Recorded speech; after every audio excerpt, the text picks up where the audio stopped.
You got to be real careful who you take advice from. Just first of all, because life teaches you that, and I'm a believer of don't take advice from anybody that's not in your position, especially people that really don't have anything to lose, because they will literally help you lose everything. But also in the Bible, there's this story of this man named Haman, okay? Haman was the first level leader under this king named King Xerxes. We're just gonna call him King X because the name started with an X. So he was the first level leader under King X. He was bragging about everything, and he really could not stand this one Jew, which you know, God's chosen people, named Mordecai. And if you know this story, then you know this is from the book of Esther. But he couldn't stand Mordecai, and he allowed his jealousy to trick him out the blessings that he had, because he literally had everything. He had the riches, he had power, everything. But he was so jealous of Mordecai that he asked his wife and his friends, like, what should he do?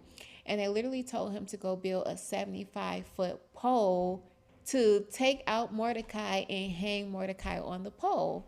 And if you know the story, what ends up happening is he didn't like Mordecai because Mordecai didn't bow down to him. Mordecai didn't bow down to him because he said, I'm not bowed down to nobody but Yahweh. Is Yahweh or no way, period.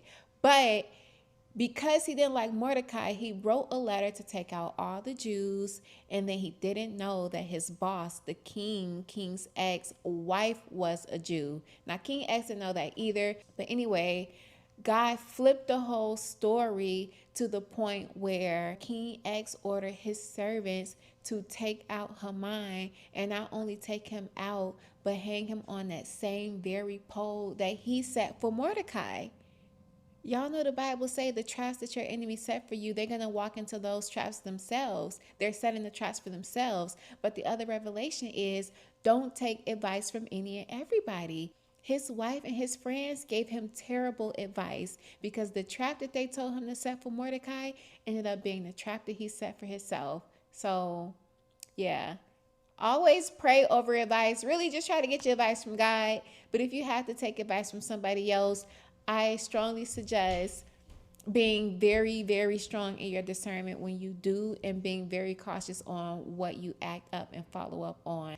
I love y'all. Stay blessed. See you in the next video.